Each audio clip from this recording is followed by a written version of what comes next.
One of these days I'm going to get a little quicker at that, or at least have a better intro. We actually have a theme song coming. The guys at Chromatic put it together for me, so that should be pretty dope.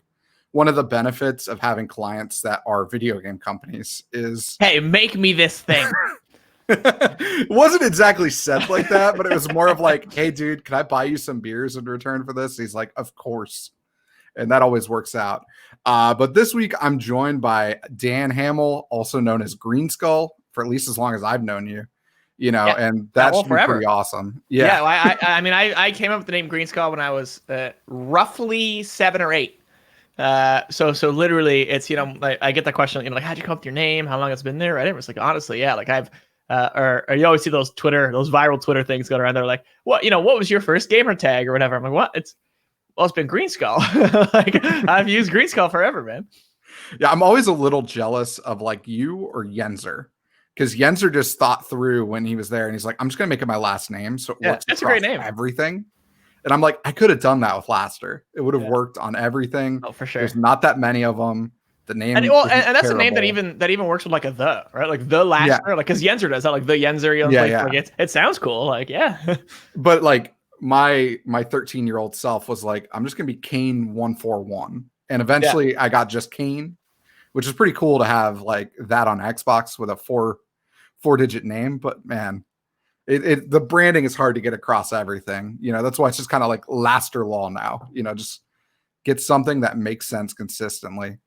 But no, I've known you, I feel like, since Halo 2 or something. About could be.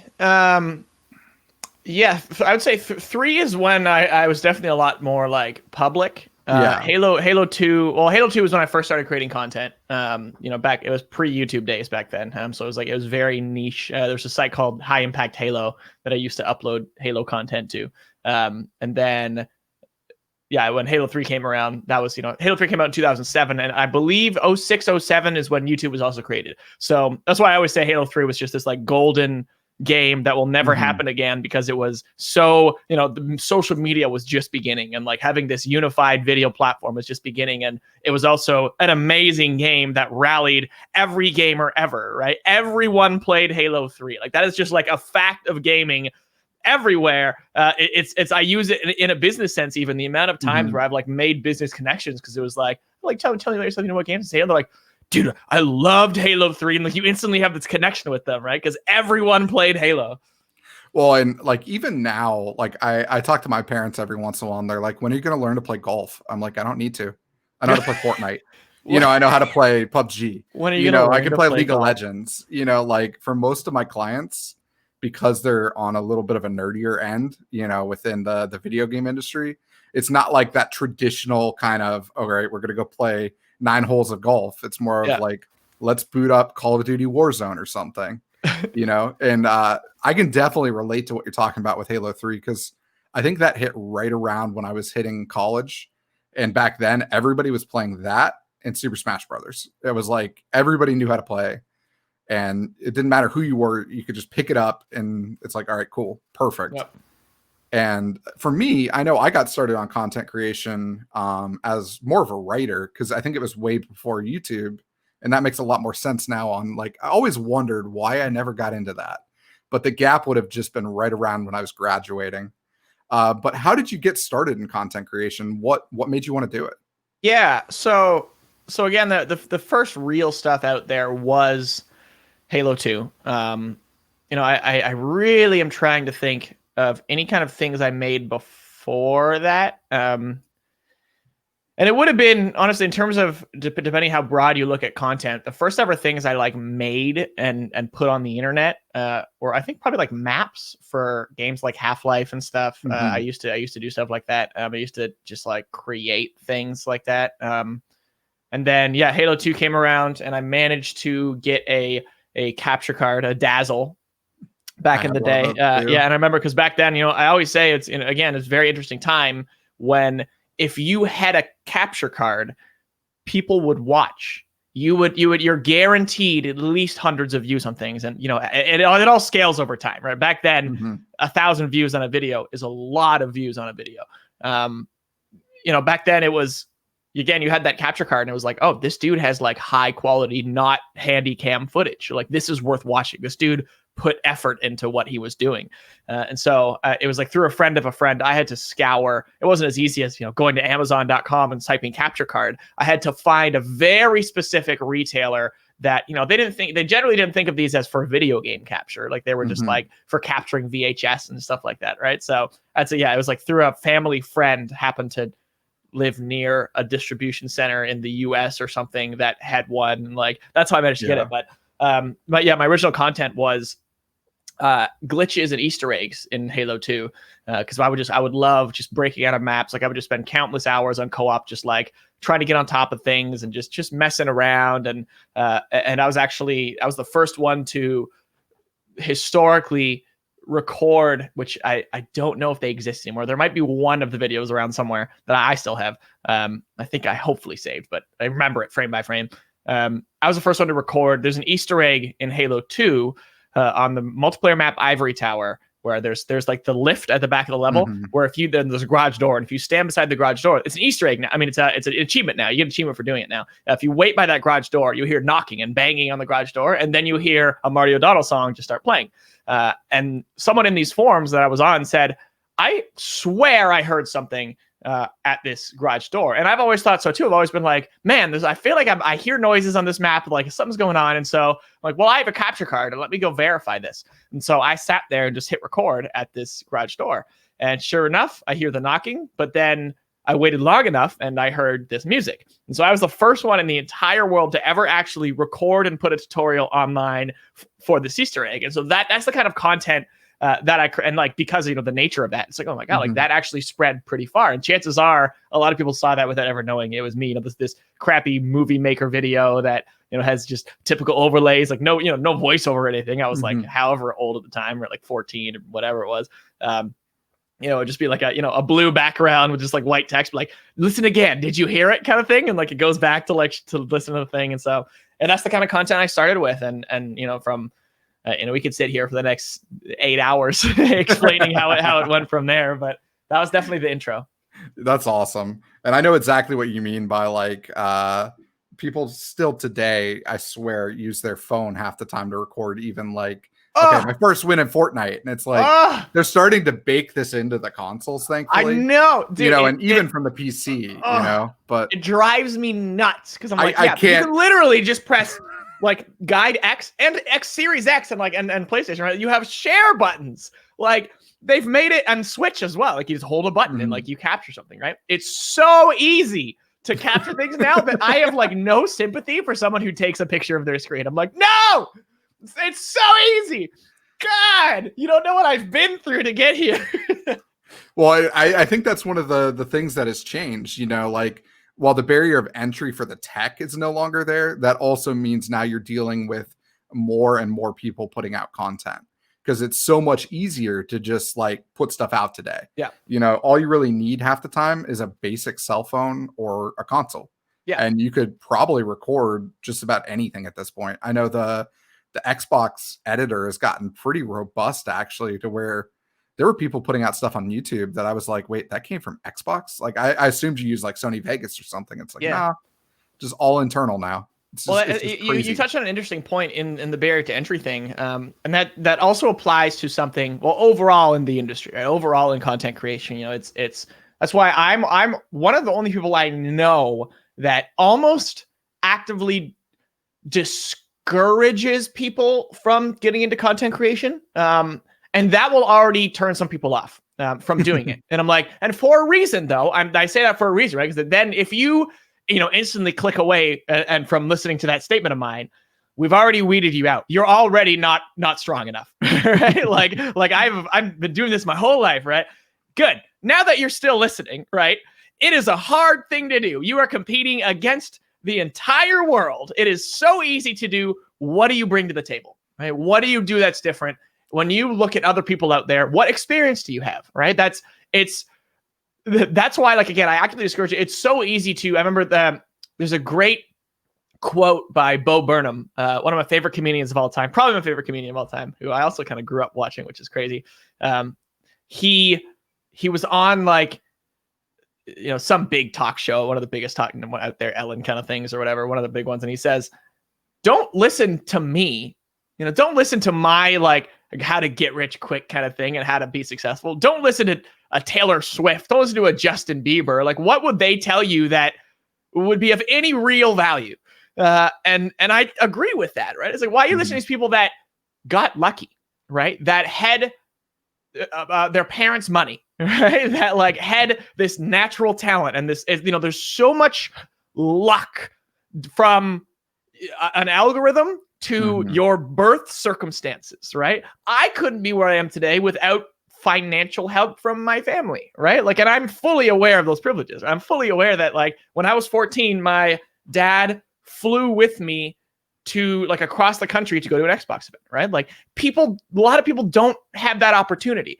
And so, you got to be fully aware of these things. That doesn't mean that I want to downplay how much work, these artists and, myself put into things, but, that all plays into like, you have a lot against you when you start one of these things, especially with how easy content creation is. And it's like triply so when it comes to streaming, which is, a relatively new thing in the world.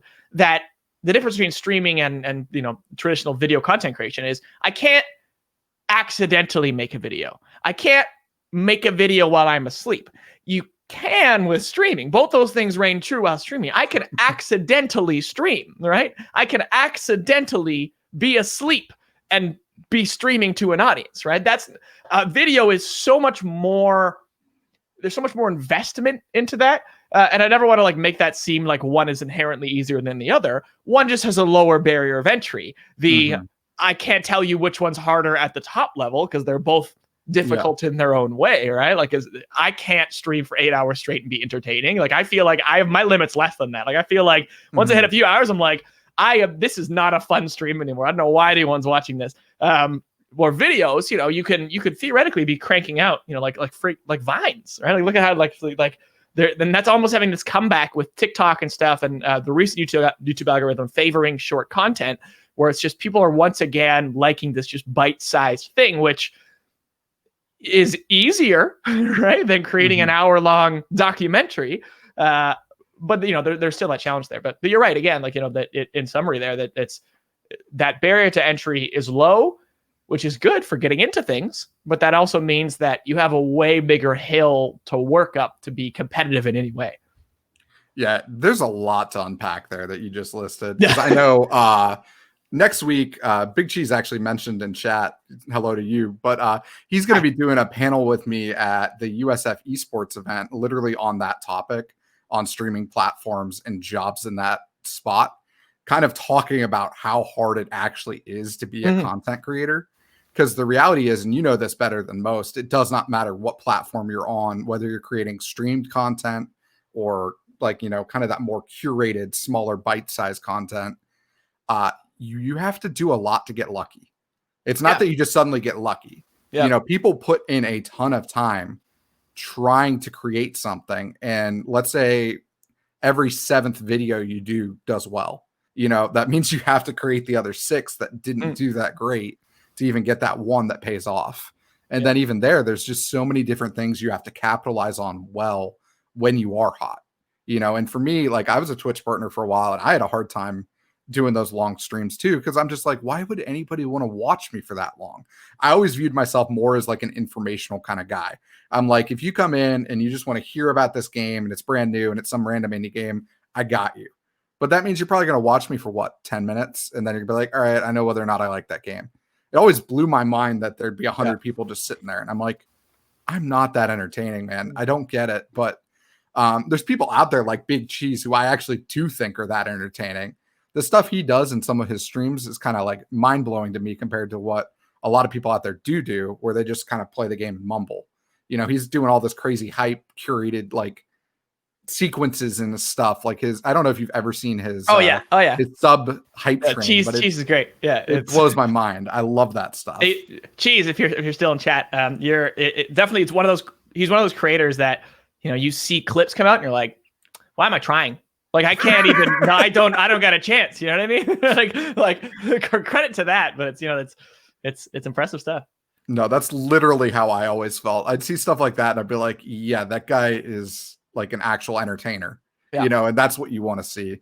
And I know you've literally lived that life on every platform that exists, whether it's YouTube, Facebook, Mixer, or Twitch. I think you've been partnered on all four.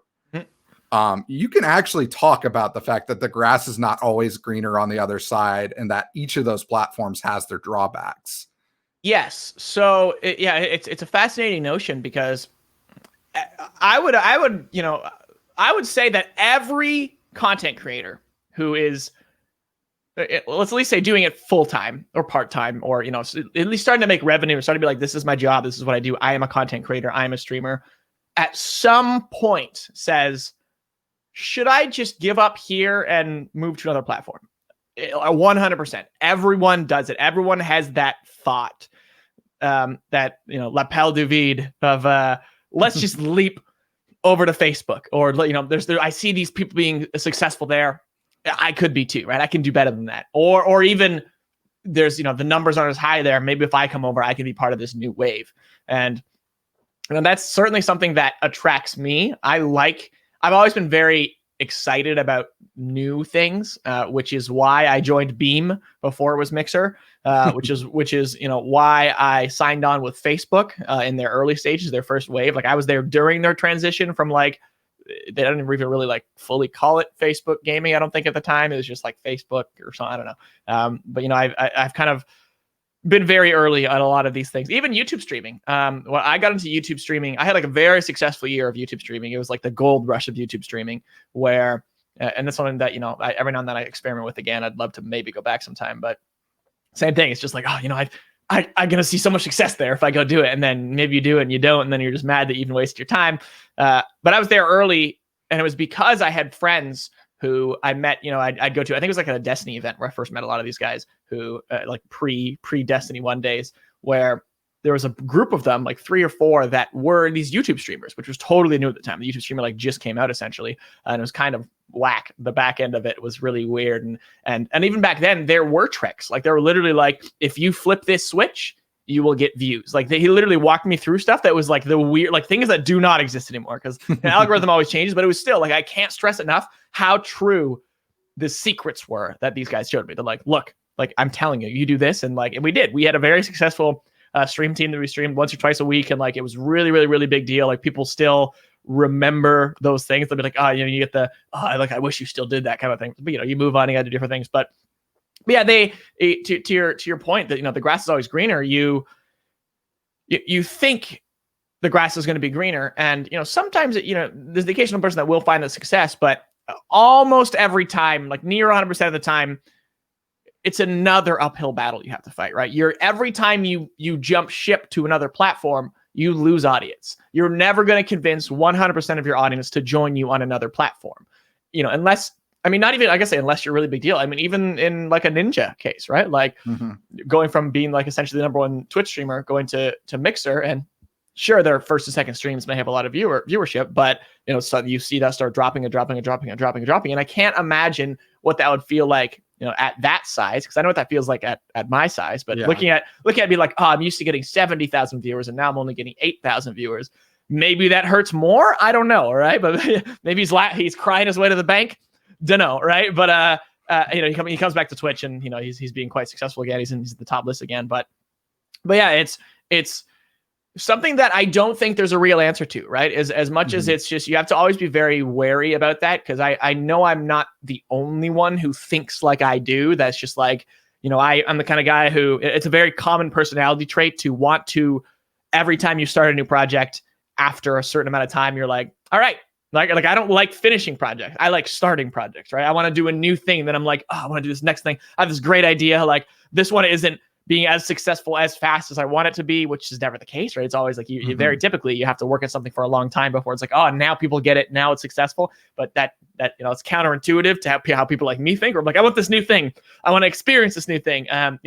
The positive of all of it, having been partnered on these different platforms and work with the staff at all these different platforms, is like now I have a pretty good understanding of how they all work, how their communities work, kind of the ins and outs. And obviously those change over time. New features come to all these different platforms, but they definitely all have their pros and cons. I can't really definitively say which one is like, oh, this is the one. I do think in terms of like streaming platforms, Twitch is certainly the easiest to onboard into. The features and just the kind of the stability of Twitch is always is great, right? And especially having now gone back to Twitch after a long time, like 6, 7, whatever it was, years. And then also seeing, luckily, that I had, crazily enough, that I had 2 or 3 people that subbed me that whole time. So I came back and they're like, hey, I'm a 6-year sub. Like, whoa, dude, like you've been supporting me this whole time and I had no idea. But yeah, it's I think I still have like 5 subs left from when I stopped streaming 3 years ago, and it's just kind of mind blowing. It's cool. It's thanks, guys. I think one of them is me, but still after that, there's still a couple. Yeah. But no, you touched on it. I know when you and I talked before the show a little bit about what it's like having to stay motivated when the numbers aren't trending the direction you want to see. Because the thing that a lot of people don't realize with content creation in particular is that it's an up and down battle, and it's really not something linear. Like, one of the cool things about like going to the gym and working out is you're going to get strong. Yeah, it's just going to happen by default. If you consistently do it, it's going to work. It will always happen. The problem with starting up a business or a streaming platform or stream, which in itself is a lot of times a business, it's not that linear path. It may be chutes and ladders. I really like your comparison there, and I'm going to steal that. It's mine now. That was me. I said that. No, that's interesting. But yeah, get stronger. I'm going to quote you on that. I really like that. It's interesting. I'm going to compare it to, yes, when you go to the gym, every time you go, you will get stronger. You will get fitter. You will become healthier. Will people notice? Mm-hmm. They're not going to notice the first time you go. They're not going to notice the 10th time you go. But after a year or 2 of going to the gym every other day, people will notice, right? And I think that is the analogy that should be made, because you're absolutely correct, is that that uphill, that getting stronger still applies to content creation. Every video you make, every stream you do, you get better at that craft, right? You are getting better. And that's something you always need to kind of remind yourself about, is that, like, for instance, for myself, I know that my speed at which I can edit an entertaining video is much faster than most people I know. And that, it's not a toot my own horn thing as much as I've been doing this like well over a decade, right? It's like, if like some Halo news comes out and I want to whip something together and send it out in the next like 10 minutes, I can do that. I absolutely can. Like, it's a skill that you learn. You get your hotkeys figured out, and you get what kind of thumbnail is going to work figured out, and it becomes this formula that it's just you're just trained, right? So yeah, you will get better, but will people notice is the viewership, is the success, right? And like, sometimes that is going to take 2 years of that schedule every day, every other day of doing it, and then people will notice and people will start appreciating it, right? Mm-hmm. So if you were giving advice to somebody wanting to stream today, beyond just don't do it, what would you say?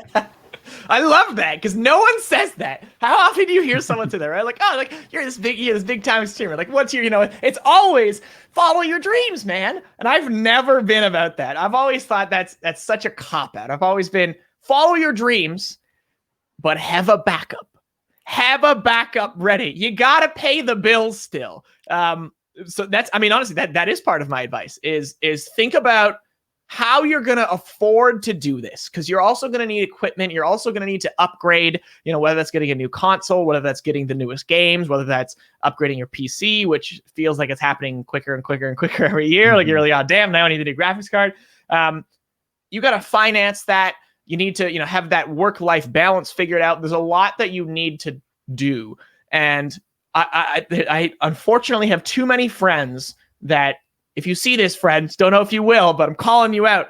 You know who you are. That will be like, I want to do this, but I can't. I don't have the time. You're like, nor did everyone else who did it, right? There's no one out there is like, I am already a billionaire. Guess I'll stream, right? Like, that doesn't happen.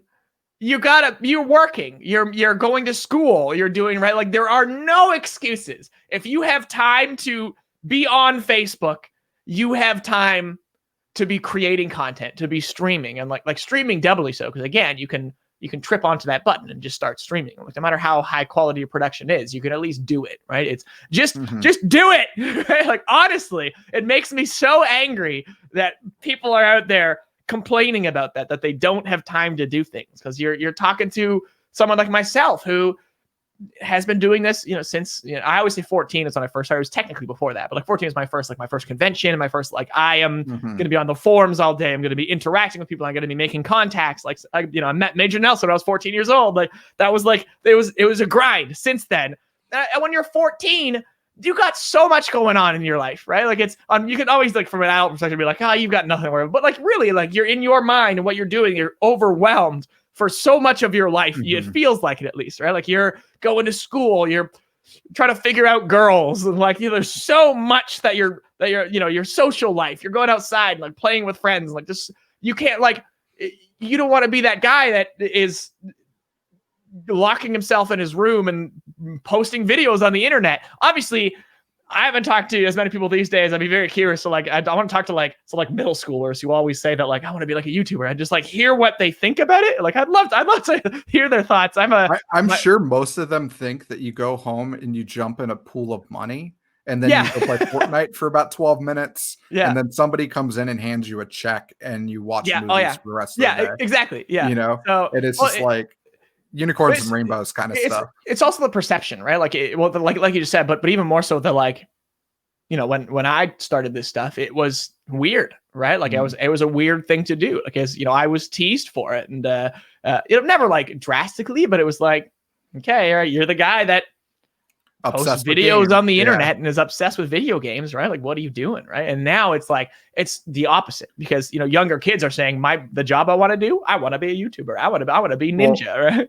I'm sure you had the same kind of experience I did to some extent, where I started writing about games, and my mom was like, "You're spending a lot of time on that," and then she saw checks come in, and she was like, "Okay, I guess that's real." And then I started going to conventions, and the checks kept growing, and I kept getting promoted and stuff, and working on new things and finding new outlets for myself. And we're going to touch on that in a second for you. But I've always viewed streaming in particular as just like one creative outlet. There's hundreds of them. Most people need something, whether it's cooking or, painting or whatever else. But when you think about it, it's like trying to be a band in previous generations. Like, how many people actually are successful at doing that? Maybe 10, period. The rest are at best lucky if they can get to like Nickelback cover band status at an Applebee's where they get free meals out of it. But like beyond that, most of them are in their garage just kind of grinding it out, and that's kind of the way I view streaming. Is for most people, it's not going to be a job. But for those who really do want to make it a job, they got to think more like a business. And they got to start actually looking into other things they can do to diversify their entire portfolio in a sense, which may just be themselves. And that's something that I feel like you've done incredibly well. Of the people I do know in this space, is you've been very good about finding opportunities for yourself, working with different brands, working with different companies, and finding ways to make money beyond just donations. Yeah. So, it's funny that it comes back around the notion that the band thing. You're and I don't want to discourage people from it, but I'm a realist, right? Like I like people being in reality, and saying you're not going to be Brad Pitt, you're not going to be Ninja, you are not. I guarantee you, there's no one I've ever met other than Ninja that I've ever met who've I've shaken their hand and been like. They've been like, hey, I'm going to be the #1 streamer. And I'm going to be like, well, you're not, right? And that's not to sound mean, but it's being realistic, right? It's being like, okay, so now that you're not going to be the #1 in the world, what will make you happy, right? You need to, because you're never going to be happy if you're not happy until you're the #1, which is never going to happen. So what does make you happy, right? Now pull yourself back to reality and say, will you be happy if you have 50 concurrent viewers, right? Like find that, will you be happy if you can just be financially successful doing it, right? Like you gotta pull yourself back and be like, all right, because then anything above that, you will continue being happy with your new achievements, right? So, but yeah, I've it's great that it's all kind of connecting together.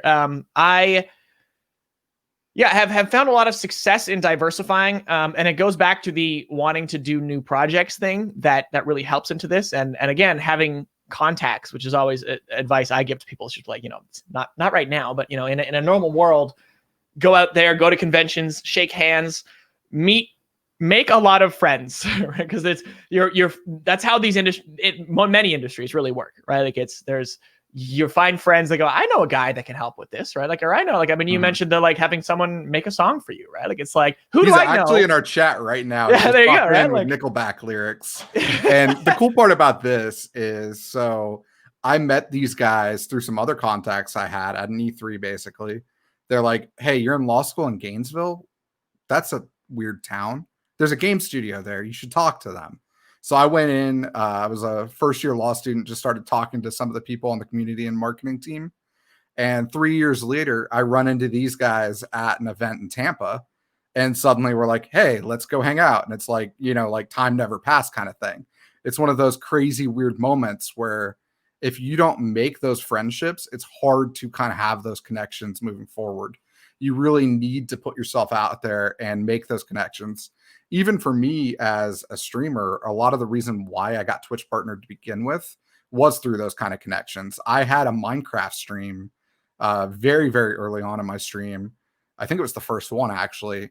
And I had Roger Carpenter of the XBLA team, who was working with 4J at the time, talking about the first ever Minecraft update on my stream. And it's like Minecraft posted that, and that was like 9 million people flooding off social to my website. I wish I'd direct link the stream now, thinking back on it, because it crashed that website so hard. Because even with the pretty good hosting we had, you can't take something like Minecraft direct linking to you. It just crashed it. Oh, yeah. But like, I would have never had that opportunity if it weren't for the fact that I built those kind of relationships. Yeah. So I used that to, and my content creation and contacts and all that, my skills to springboard into my two kind of current ventures, which I encompass by calling it a gaming consultancy. I'm a gaming consultant. A lot of people were like, what does that even mean? Or even kind of poke fun at the notion of people who, say I'm an entrepreneur or like I'm a consultant or that kind of thing. But it's like, but that is actually what I'm doing. And I do think I'm relatively pioneering the space. I haven't really found anyone who really has done what I'm doing in this style, where I'm still kind of managing this personal persona and this personal content creation while on the side, or it depends which one you want to call the side, right? Like, while at the same time, doing gaming consultancy. I purposefully use that as a broad term because it's whatever a client wants. They know my skill set, they know my knowledge, they know that I've streamed and been partnered on a billion different platforms. They know I have a ton of experience, I have a ton of contacts, both in the professional world, in the actual like game design side of the world, as well as the content creator side of things. So that works really well with influencer managing and getting opinions on this kind of stuff. So it initially started with saying, I kept getting more and more asks from companies to, pro bono for free, come check out their games and give feedback. And often this would be just like with a group of content creators, where we're like, hey, come on in, play the game, give us some feedback. And I noticed that feedback I was giving was being taken very seriously. And I was having sit downs with designers, and one of those games was Rainbow Six Siege. Very, very early Rainbow Six Siege alpha. They brought me in, and I had all this feedback to give, and now that is all very much commonplace in the final product, which is really cool to see. That I was like, yeah, like there was an impact there. Games like Sea of Thieves, I was on very early ground floor giving feedback on, and a bunch of these cases too. It was coming from an angle of what makes this game viewable and watchable, which is increasingly important. It doesn't matter what your game is. You have a game like Among Us, right? Which is a game that's based on honor rules, right? Like realistically, there's outside rules to the game that the game doesn't enforce that make the game work. And that game wouldn't have been successful you see it in the charts. The game was out for a year, and suddenly the streamers pick up, and now it's one of the most successful games of the year. Fall Guys, games like that. The game needs to be watchable in the current day and age. And so that's one of my major angles, is that I've been there for so long. I've consumed those streams. I've created those streams, as well as while streaming is the new hotness, I still keep a foot in the the actual YouTube side of things, and the content creator side and the influencer side. So I lead with that. And again, I keep it broad. It's like, what do you want from me? What do you want from your game? And let me see how I can help. Very often with companies, that turns into managing Discords, and they're kind of again, another thing, I've been there since ground floor, right? Been very much running and been a part of many different Discords for various reasons, whether that's for testing games or for running testing games, or my own personal communities. And I have friends who help there as well, and partners in that space. Right now, that my major partner in a lot of these ventures is my buddy Potts, who is very good at Discord bots and stuff like that. And we agree on a lot of things, but every now and then we'll have a disagreement, and those are great, right? So we're like, oh, okay, we'll just you know what, you're right, you come to that solution, you need that other head there sometimes, and so we work really well together. But I'm working on my second game now, which is really cool. So I've officially helped launch a game, which usually starts as, we can help with some community management stuff. And actually the very first thing was, we're really good at screenshots. Well, I'm like, hey, I noticed you guys don't really have any good assets. Another thing that I've been practicing my whole life with games like Halo has been taking screenshots and taking video and creating machinima and doing this kind of stuff. And it's that is a skill. That is not you can't just pick someone random with the team and be like, hey, can you be our screenshot guy? I grew up taking school photography from pretty great stuff in high school. I'm honestly impressed looking back how good my videography and photography stuff in high school was. I had an amazing teacher. And then even in university, I took new media. I took we had our final projects. We're creating short films and all that kind of stuff. So all those apply to asset creation in video games. People don't realize how much is involved there, but when you see a good screenshot, especially if you have that kind of awareness of at least done some photography, that you see a good screenshot, you're like, I get why this is a good screenshot, right? And why this is appealing and why this could be box art kind of stuff. And so for that first game, that was my initial pitch, and a lot of what I did was creating those screenshots and even the trailers. And I fully assembled some of the trailers that I thought came out pretty damn well, which is pretty cool. And that's not the same thing as applying with the new company, Blind Squirrel Games. We're working on a game called Drifters, where I responsible for all the screenshots and all the videos, and we have guys who actually assemble all the trailers and stuff now, which is cool. But we go out there and we do it, and being able to do that's great. And then so that's kind of the one side of things. And that extends to social media. I run the social media, and it becomes this huge broad thing where I'm like, how much do we want to tack into this contract? Because I can do a lot, but you're stretching me pretty thin here. You gotta again pull yourself back to reality. This is a job, and you need to know what you're worth, right? And know what value you bring to the table. And I find myself almost every time that I get a contract, we're going to negotiate a contract, I say, pull these things.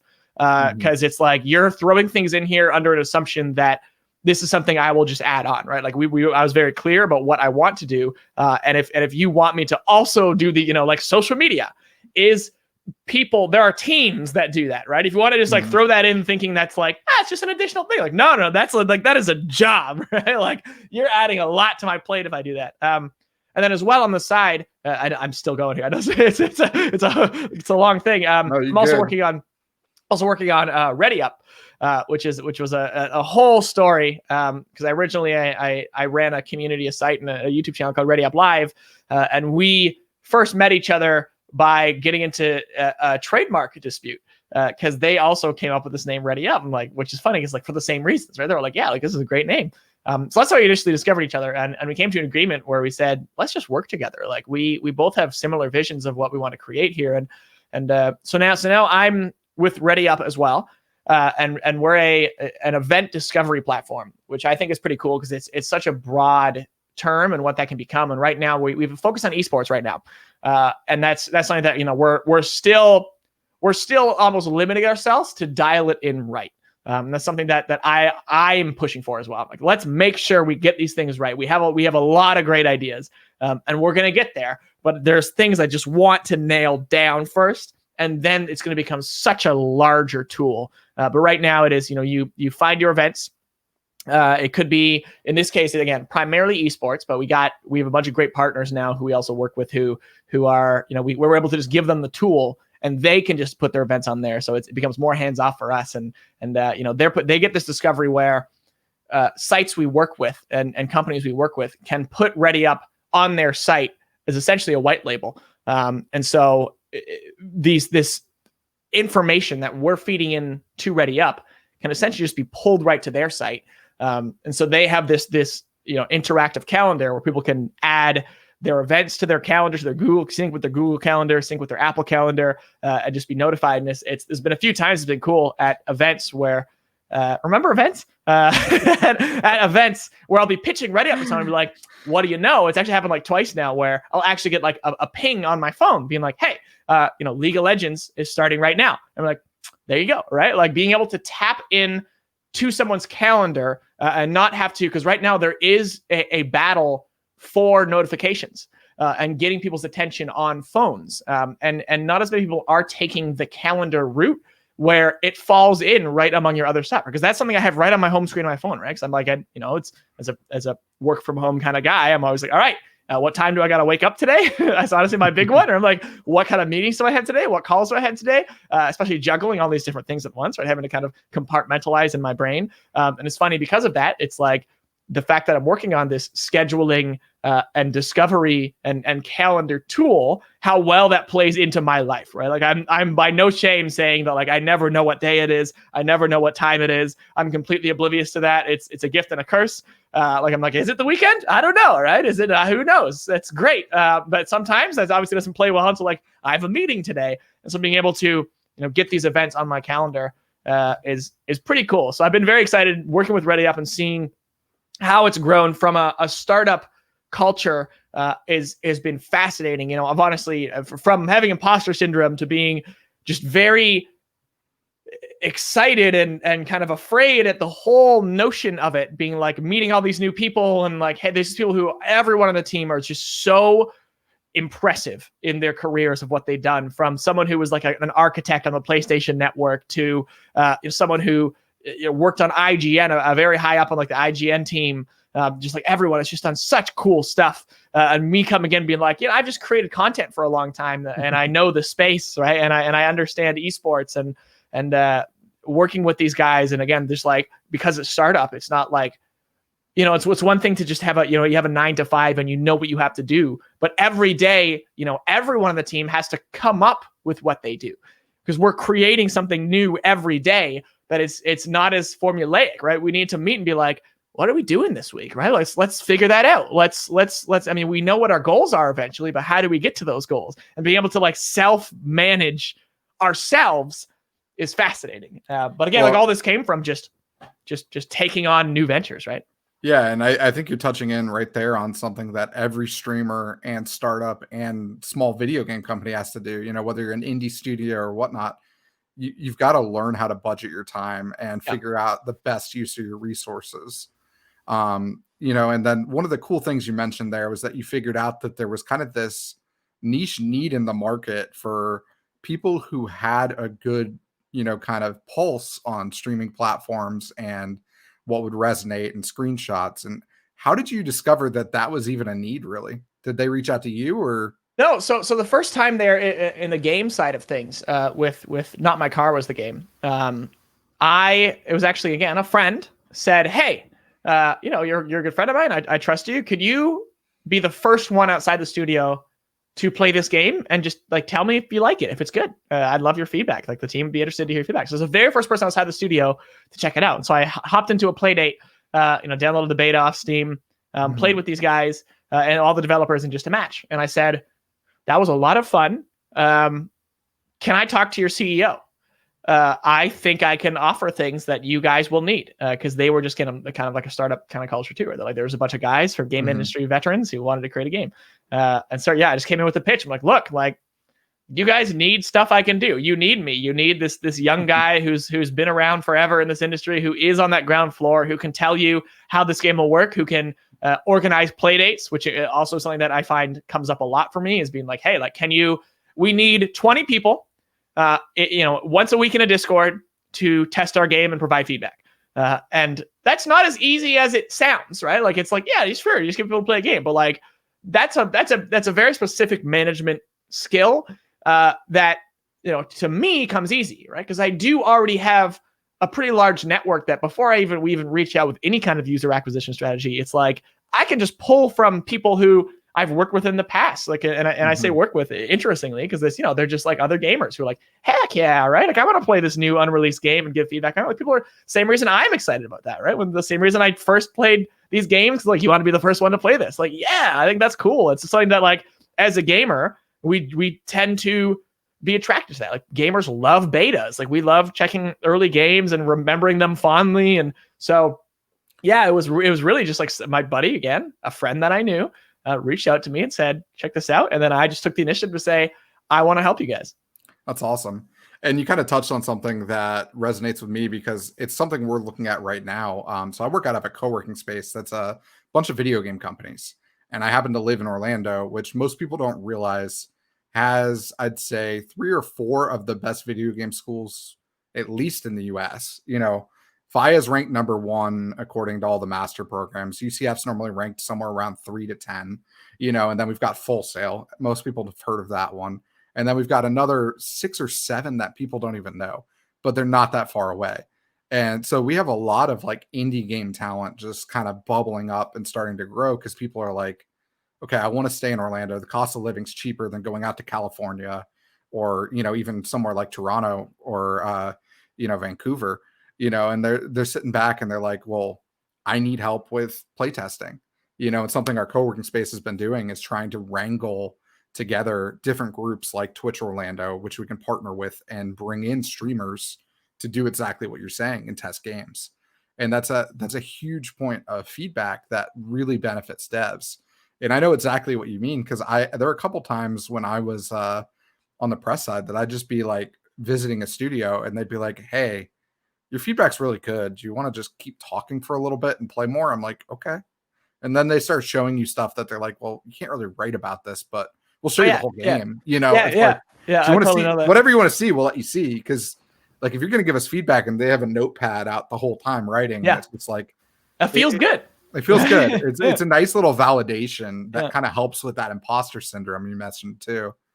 One thing I would like to know is how the heck do you really organize every single thing you're doing? Because they are all tangentially related, but it sounds like you're getting pulled in 4 or 5 different directions at any given time. Yeah. And more coming in, right? I'm increasingly getting that I've almost had to turn down, and I still kind of think about if I can find room to work on these other projects.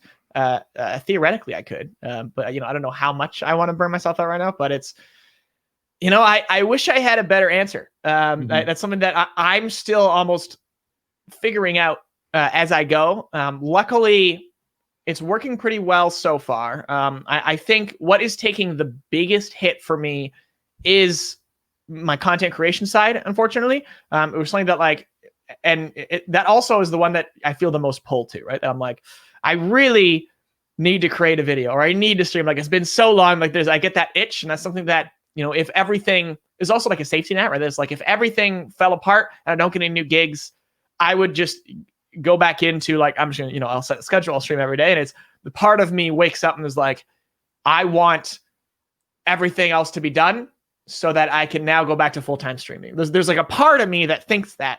The other part of me, the financial success side of me is like, you don't want that. The stability, you're right. It's like, you don't want that at all, right? Your creative side wants that. But your financial stability side doesn't want that. Realistically, it's being able to, be transparent enough with the companies I'm working with. And I usually start negotiation with that like, look, like I have, not that you're not going to get my full attention. You will, like everyone will. I'm unfortunate. Again, I do turn some things down, right? Or say like maybe in the future, because I know where I'm like really going to be at capacity.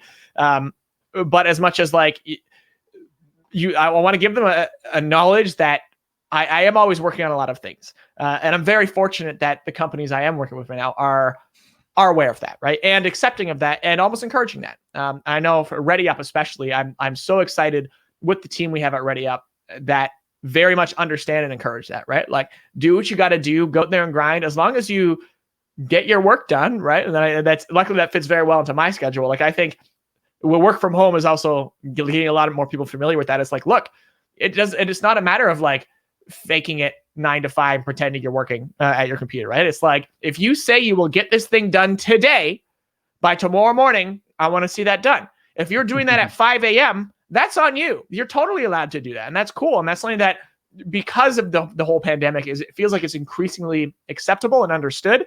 But the nature of this decentralized company like ReadyUp is that's how it started, right? Like, we're going to like, yeah, you know what? You just get stuff done. You get it done. We're all working to a common goal. And we all know we'd have different side projects, and that's fine, but just get it done. Right. And so I wish I had a more, someday I'll maybe write a book on it, right, and figure it out. Cause I know, like, I have family friends who literally write books on time management, who, which I now think about reading. I'm like, yeah, I would never need to read it. What's that? Like, I remember looking at them like, what even is that about? Why did you read it? But now I'm like, I should ask for a copy of that. Like, that sounds like something that'd be very valuable right now. Yeah, I feel like that's the difference between me when I was like in middle school, who's like, who needs to read about time management? Yeah. That's a waste of my time. Yeah. So now I'm like, oh shit, if I can free up 2 more hours, I'll do whatever, anything to free up 2 more hours, Yeah. Because like time becomes that one commodity that you can't really, escape, And one thing that I know you've been tweeting a lot about that's kind of caught my attention when I see it is you keep talking about how you really want to work on a game at some point, and learn how to make a game. I think it's that creative itch that you were talking about earlier. Yeah. And your need to try something new. But what's your thoughts there?